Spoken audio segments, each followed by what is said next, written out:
Good morning student. कक्षा 12th विषय हिंदी साहित्य में हमने पढ़ा सेनापति के पदों को, ऋतु वर्णन को, जिसमें सबसे पहले हमने वसंत ऋतु को पढ़ा 2 पदों में। आज हम ग्रीष्म ऋतु को पढ़ेंगे 3रे पद में कि जेठ नजी काने सुधरत खस काने तल ताक तह खाने के सुधारी झारियत है। प्रस्तुत अवतरण कवि सेनापति द्वारा रचित ऋतु वर्णन से लिया गया है। इसमें कवि ने ग्रीष्म ऋतु का बहुत ही सुंदर वर्णन किया है। क्या कहते हैं कवि सेनापति वर्णन करते हुए? जेठ माने जेठ का महीना, नजीकाने माने नज़दीक आ गया है। जेठ का महीना नज़दीक आ गया है।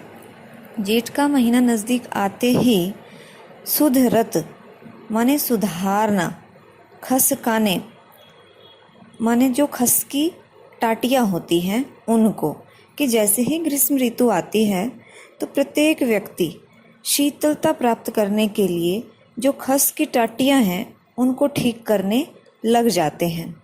तल ताख तहखाने के सुधारी माने सुधारते हैं, झाड़ियत माने झाड़ते हैं। तो क्या करने लग जाते हैं कि अपने घरों के अंदर जो ताख तहखाने हैं उनकी सुधारने में, उनको झाड़ पोंछ करने में लग जाते हैं। अर्थात कवि सेनापति कहते हैं कि जैसे ही ग्रीष्म ऋतु में जेठ का महीना आता है, जेठ के महीने आने से, नज़दीक आने से सभी लोग जो खस से बनी जो टाटियाँ होती हैं उनको ठीक करने लग जाते हैं और शीतलता प्राप्त करने के लिए उनके तल माने नीचे बैठते हैं।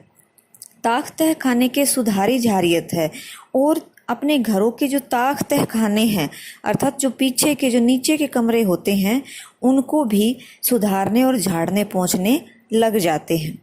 भाव यह है कि गर्मियों में जो ताक तह खाने, जो पीछे के कमरे हैं और जो अंदर के जो कमरे होते हैं उनको साफ सुथरा कर दिया जाता है ताकि उनमें शीतलता प्राप्त कर सकें।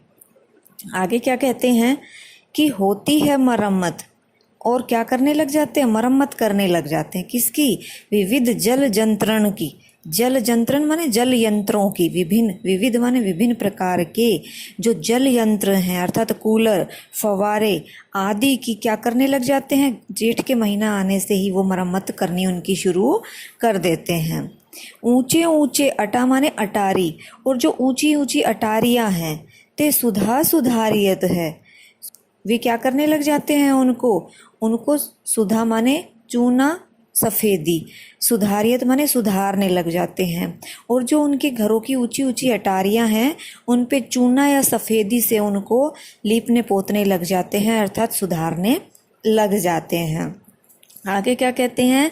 सेनापति अंतर गुलाब अरगजा, कि उन्होंने कहा कि जितने भी अतर माने इत्र, कि जैसे ही ग्रीष्म ऋतु आती है साजी, सेनापति अंतर गुलाब अर गजा साजी, कि जैसे ही ग्रीष्म ऋतु में जेठ का महीना आता है तो सभी लोग अपने घरों में इत्र और खुशबू से अपने घर को साजी माने सजाने लग जाते हैं।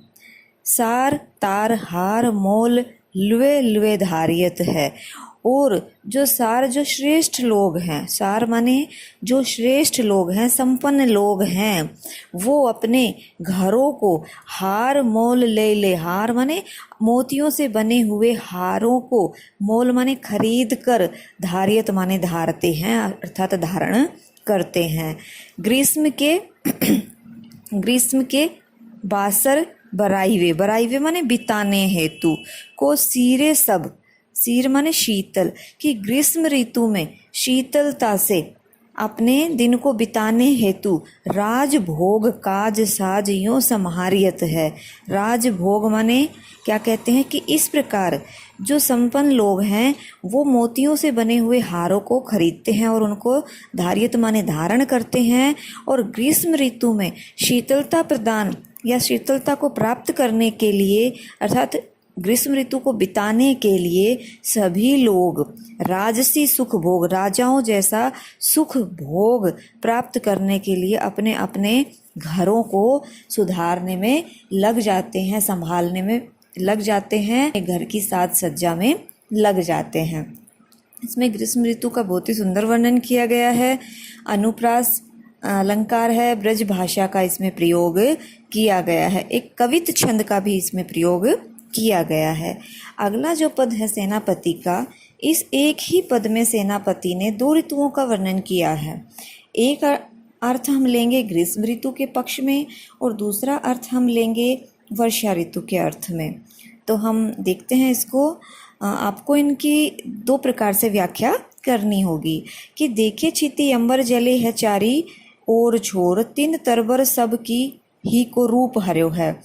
सेनापति इस पद में ग्रीष्म ऋतु का वर्णन करते हैं और जब एक ही पद में दो प्रकार का अर्थ निकलता हो वहाँ श्लेष अलंकार प्रयुक्त होता है। और सेनापति श्लेष अलंकार के क्या हैं? बहुत ही श्रेष्ठ कवि हैं। तो ग्रीष्म ऋतु का वर्णन करते हुए सेनापति कहते हैं कि छति माने धरती, अंबर माने आकाश, जले माने जल रहे हैं, तप रहे हैं, चारी माने चारों, और छोर माने और छोर। कि ग्रीष्म ऋतु के आते ही धरती से लेकर आकाश के चारों ओर छोर अत्यधिक प्रचंड ताप फैल रहा है, अर्थात जल रहे हैं। तीन तरबर माने जो पेड़ हैं, बड़े बड़े वृक्ष हैं, सब ही को रूप हर्यो है। और जैसे ही ग्रीष्म ऋतु आ गई, ग्रीष्म ऋतु की तीव्र गर्मी के कारण सभी पेड़ पौधों का जो हरा रूप है वो ग्रीष्म ऋतु ने हर लिया, अर्थात उनको सुखा दिया है। महाझर लागे, महाझर का अर्थ यहाँ पर क्या है? अत्यधिक तेज तपन से, लागे ज्योति माने दावा अग्नि की जो अग्नि है, लपटें हैं, उनकी भांति भादव की होती चले है। कि ग्रीष्म ऋतु में सर्वत्र प्रचंड लू, महाझर लागे, प्रचंड लूओं के ताप से ज्योति लागे, अर्थात प्रचंड ताप के वजह से ऐसा प्रतीत होता है जैसे दावा अग्नि की क्या लपटें फैल रही हो। जलद पवन तन सेक मान्यो परो है। और क्या करते हैं कि जितने भी सेनापति कहते हैं कि जलद पवन तन सेक मान्यो परो है। और ऐसे लगता है कि जो लूएं चल रही हैं, गरम गरम जो हवाएं चल रही हैं, वो और भी अत्यधिक शरीर को सेकती हैं। दारुण तरनी तरे नदी सुख पावे सब। और इससे क्या कहते हैं? सेनापति वर्णन करते हुए कहते हैं कि सभी जो व्यक्ति हैं वो तालाब में सुख प्राप्त करने के लिए, शीतलता प्राप्त करने के लिए वहाँ पर जाते हैं। सीरी घन छा चाहिए चित धयो है। और सभी व्यक्ति ग्रीष्म ऋतु से बचने के लिए गहरे बड़े वृक्षों की छा को चाहते हैं, अर्थात उनके नीचे जाके शीतलता को प्राप्त करते हैं। देखो चतुराई सेनापति कविताई कीजूं, कि सेनापति कहते हैं कि देखो यह तो मेरी ही कविता की चतुराई है, जिसमें मैंने ग्रीष्म विषम वर्षा की सम कर्यो है। कि ग्रीष्म गर्मी की ऋतु भी वर्षा के समान ही मैंने वर्णन किया है। तो ये ग्रीष्म ऋतु के पक्ष में हो गया। इसके अपोजिट वर्षा ऋतु का वर्णन भी इन्होंने इसी पद में किया है। क्या कहते हैं वर्षा ऋतु का वर्णन करते हुए कवि सेनापति कि देखे छिति अंबर जले है चारी और छोर। कि जैसे ही वर्षा ऋतु आती है तो धरती और आकाश में सब और चारों ओर जल ही जल दिखाई देता है।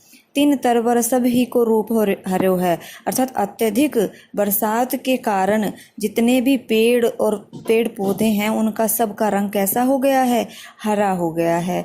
महाझर लागे, और अत्यधिक महाझड़ी लगने से, वर्षा की तेज झड़ी लगने से ही भादव की होत चले है। तो ऐसे लगता है जैसे भादव के महीने में ठंडी ठंडी होत माने हवा चल रही है। जलद पवन तन सेक मान्यो परो है। और अत्यधिक वर्षा के कारण जितने भी जलद अर्थात तालाब हैं वो सब भर गए हैं, और जो हवा है वो बारिश की बूंदों के साथ मिलकर और भी ठंडी हो गई है। दारुण तरनी तरे नदी सुख पावे सब। और अत्यधिक वर्षा के कारण चारों तरफ पानी ही पानी हो जाने से सभी व्यक्ति किसके माध्यम से, नाव के माध्यम से क्या करते हैं, नाव के माध्यम से नदी को पार करते हैं। सीरी घन छाव चाहिबो चित धर्यो है, और वर्षा ऋतु के आने से सभी लोग हमेशा ही बादलों की गहरी छाव से घिरे हुए रहते हैं।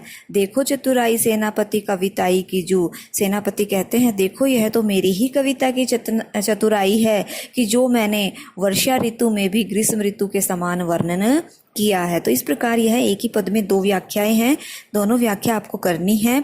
अनुप्रास और उत्प्रेक्षा उपमा अलंकार इसमें प्रयोग किया गया। श्लेष अलंकार का इसमें भरपूर प्रयोग है। एक ही पद में दो प्रकार का अर्थ निकल के आया है। ब्रज भाषा और माधुर्य गुण की क्या है, इसमें अधिकता है। लय गति के साथ इसको गाया भी जा सकता है।